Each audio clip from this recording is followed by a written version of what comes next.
సంవత్సరాల తరబడి ఎన్ని మందులు వాడినా మీ మోకాల నొప్పులు తగ్గట్లేదా? ప్రాణ పెయిన్ క్లినిక్ లో అత్యాధునిక చికిత్స. Hello Ram sir. Hi Nagaraj. దరిద్రాన్ని ఎలా ఫేస్ చేయాలి? దరిద్రం అనేది మన అనుభవంలో ఉండొచ్చు, ఆలోచనలో ఉండొచ్చు. నాగరాజు, జనరల్గా మనకి 3 రకాలైన ఎక్స్పెక్టేషన్స్ ఉంటాయి. ఏదైనా డిసప్పాయింట్మెంట్, నిరాశ, నిస్పృహ ఇట్లాంటివన్నీ ఎక్కడి నుంచి పుడతాయంటే ఎక్స్పెక్టేషన్స్ నుంచి పుడతాయి. ఎక్స్పెక్టేషన్స్ 3 రకాలు. ఒకటి, నా నుంచి నాకే ఎక్స్పెక్టేషన్స్. నేను ఎలా ఉండాల్సింది, నేనేం చదివి ఉండాల్సింది, నేను ఎట్లా బిహేవ్ చేసి ఉండాల్సింది, నేను ఈ పాటికి ఏ స్థాయిలో ఉండాల్సింది. ఇది నా నుంచి నేను ఎక్స్పెక్ట్ చేసేది. రెండోది ఎక్స్పెక్టేషన్స్ ఫ్రమ్ అదర్స్. ఎవరు అదర్స్ అంటే నా కుటుంబ సభ్యులు, నా చుట్టూ ఉన్నవాళ్ళు, నా కాలేజీ, నా మిత్రులు, ఇతరుల నుంచి నా ఎక్స్పెక్టేషన్స్. వాడు ఆ రోజే నాకు ఆ విషయం చెప్పుంటే ఎప్పుడో తెలిసిండేది కదా. అసలు నాకు ఎవరు మంచి కోర్స్ ఏదో ఎవరూ చెప్పలేదు, ఒక్క గైడెన్స్ కూడా నాకు లేదు. మా తల్లిదండ్రులు ఒక్కరు కూడా చదువుకోలేదు.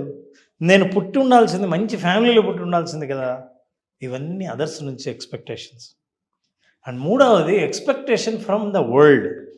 ఈ ప్రపంచం ఎట్లా ఉండాల్సింది, నేను ఇండియాలోనే పుట్టి ఉండాల్సిన వాడిని కాదు, ఈ గవర్నమెంట్ పాలసీల్లో ట్యాక్స్ ఎక్కువగా ఉంది, వాతావరణం అంటే చాలా వేడిగా ఉంది, ఇట్లాంటివన్నీ యాక్చువల్గా ఎలా ఉంటే బాగుంటే నేను బాగుండేవాడిని, నాకు ఆ దరిద్రం వచ్చి ఉండేది కాదు, నాకు ఆ ఆశలు ఉండేవి అని కోరుకునేవి 3 రకాలు. 3 రకాల ఎక్స్పెక్టేషన్స్ నుంచి ఏ ఎక్స్పెక్టేషన్స్ మీట్ కాకపోయినా డిసప్పాయింట్మెంట్కి గురవుతావు, అసంతృప్తికి గురవుతావు, నిరాశకు గురవుతావు, ఆశను కోల్పోతావు. అక్కడి నుంచి దరిద్రం మొదలవుతుంది.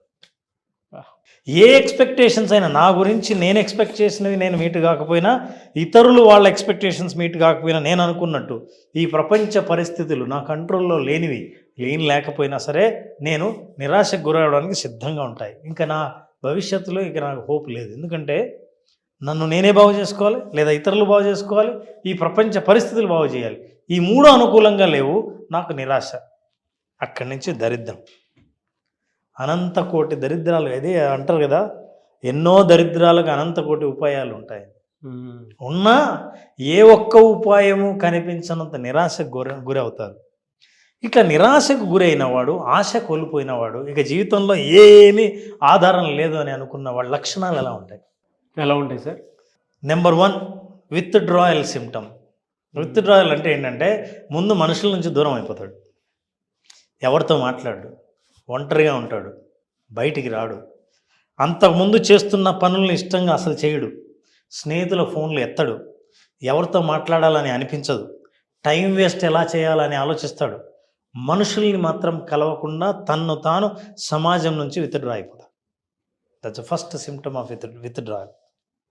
విత్డ్రాయల్ ఎప్పుడు అయిపోతాడో అప్పటి నుంచి రెండో లక్షణం, తనకి ఇష్టమైన హాబీస్ ఏవైతే ఉన్నాయో అన్నిటిని వదులుకుంటాడు. రెగ్యులర్గా చేసే హాబీస్ అన్నిటినీ దూరం అయిపోతాడు. ఎందుకంటే నేను ఇప్పుడు హాబీస్ కానీ మనం ఏమైనా చేసేది నారాజు, ఆనందంగా ఉండి హ్యాపీగా ఉంటే, నాకు ఇష్టమైన పనులు నేను చేస్తుంటే, టైంని నేను కొంత తీసుకొని ఆ టైంలో నాకు ఇష్టమైన పనులు నేను చేస్తాను. అసలు నేను చేయటానికి కారణమే నాకు లేకపోతే ఎందుకు చేయాలి? కాబట్టి ఏ వ్యక్తి అయితే గతంలో చాలా ఇష్టంగా చేసే పనులను ఆపేశాడో అది రెండో లక్షణంగా గుర్తించాలి. సో మనిషి ఏం చేస్తాడు, హాబీస్ని పక్కన పెడతాడు.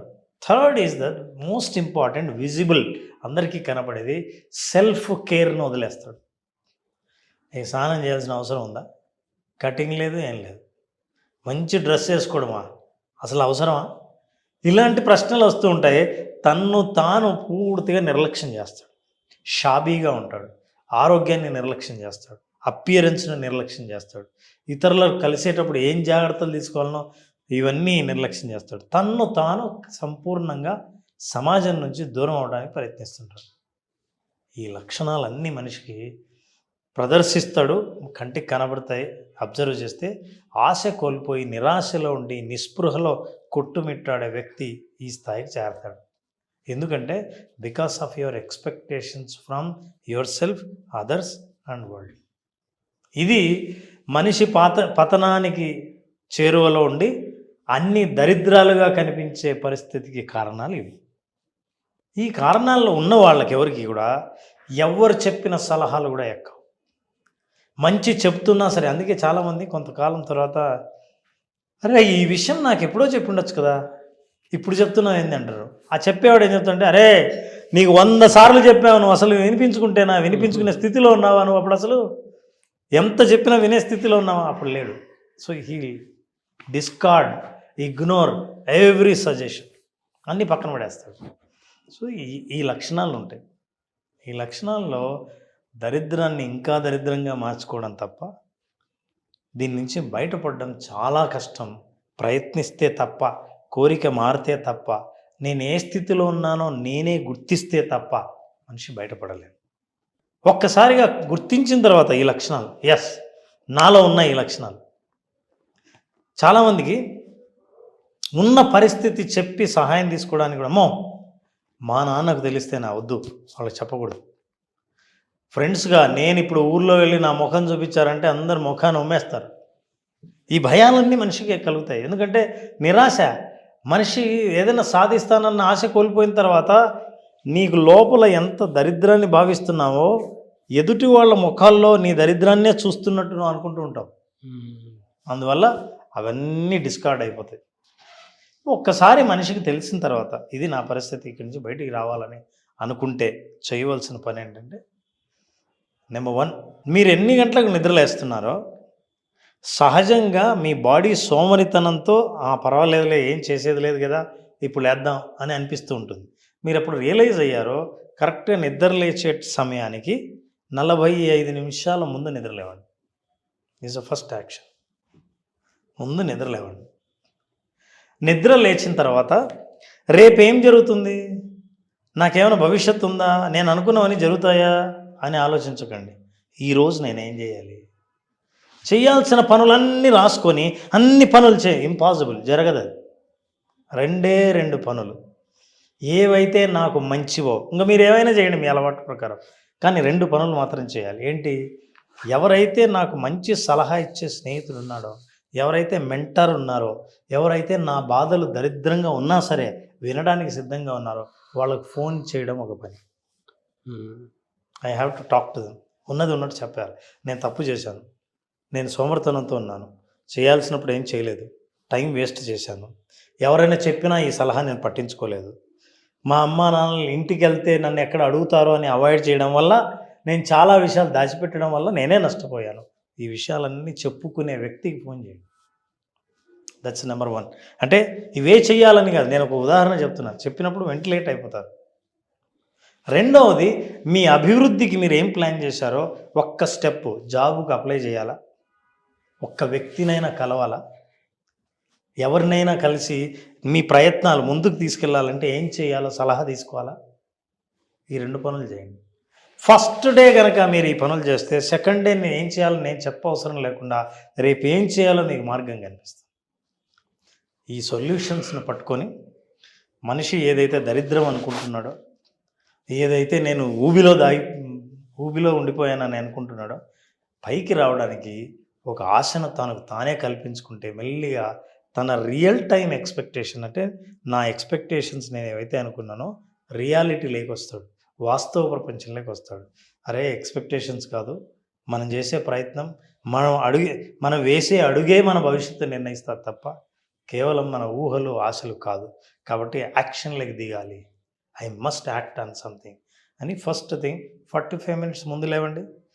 ఒకరికి ఎవరికైనా మీ బాధల్ని మీ తప్పుల్ని అన్నీ వాళ్ళకి చెప్పుకునే వాళ్ళకి ఫోన్ చేసి చెప్పండి. మూడోది, ఎవరైతే మీకు సరైన దారి చూపించగలరో అట్లాంటి మెంటార్తో మాట్లాడండి. మీ భవిష్యత్తు నిర్ణయింపబడుతుంది. ఫెంటాస్టిక్ నాలెడ్జ్ అన్న, no words to say sir, పర్ఫెక్ట్గా చెప్పారు. 2 సార్లు చూస్తే వీడియో ఓకే, నేను ఎక్కడి నుంచి ఎక్కడ వరకు వెళ్ళాలి, ఏం చేస్తే బాగుంటుంది అనేటువంటి ఆలోచన మాత్రం డెఫినెట్గా వస్తుంది. Thank you so much Ram garu. Thank you Naraj. Thank you. Visualisation practice class మళ్ళీ ఎప్పుడు ఉండే అవకాశం ఉంటుంది? నారాజ్ October 3rd స్టార్ట్ చేస్తున్నాం visualisation basic. Visualisation basic October 3rd, అది కూడా ప్రాక్టీసే ఉంటుంది. So October 3rd visualisation only practice అనే ప్రోగ్రాంలో 5 రోజుల పాటు కంప్లీట్గా ప్రాక్టీస్ మీద ఫోకస్ చేసి వాళ్ళని 5 రోజులు తిరిగేసరికి పూర్తి మాస్టరీని సంపాదించే అవకాశం వాళ్ళకి ఈ ప్రోగ్రాంలో ఉంది. అందులో ప్రత్యేకంగా ఒక రోజును మాత్రం పూర్తిగా యోగ నిద్రకు కేటాయిస్తాం. యోగ నిద్రలో విజువలైజేషన్, పూర్తి రిలాక్సేషన్, ఇవి రెండు వాళ్ళు పూర్తిగా నేర్చుకోవచ్చు, ప్రాక్టీస్ చేయొచ్చు, అనుభవంలోకి తెచ్చుకోవచ్చు. దసరా పండగ దగ్గర వచ్చే టైం ప్రతి ఒక్కరికి విజువలైజేషన్ అవసరం కూడా, అమ్మవారి కటాక్షం కోసం ఉన్నా సరే. ఎందుకంటే మేము అనుకున్నది జరగట్లేదు, మేము ఏం చేస్తే బాగుంటుంది, జీవితానికి కావాల్సినటువంటి ఆలోచనలు ఎక్కువగా మనకు ఉన్నప్పుడు నెగిటివ్ థాట్స్ని ఎలా రిమూవ్ చేయాలి, మేము ఏది అనుకున్నా కూడా జరగకపోవడానికి కారణాలు ఏంటి అనేటువంటి విషయంలో చాలామందికి డౌట్స్ ఉంటాయి. అది ఓన్లీ విజువలైజేషన్ ప్రాక్టీస్లోనే మీరు క్లియర్ చేయగలుగుతారు. కాబట్టి October 3 జరిగేటువంటి క్లాసెస్కి కనుక మీరు ఎన్రోల్ చేసుకోవాలి అనుకుంటే స్క్రీన్ మీద మీ కాంటాక్ట్ నెంబర్ కనిపిస్తుందని మీరు కాల్ ఆర్ మెసేజ్ వాట్సాప్ చేసి ఎన్రోల్ చేసుకోవచ్చు. విజువలైజేషన్ అనేది స్పెషల్ క్లాస్ దసరాకి. Anyways, thank you so much Ram sir. I wish you all the best. Thank you Narayana.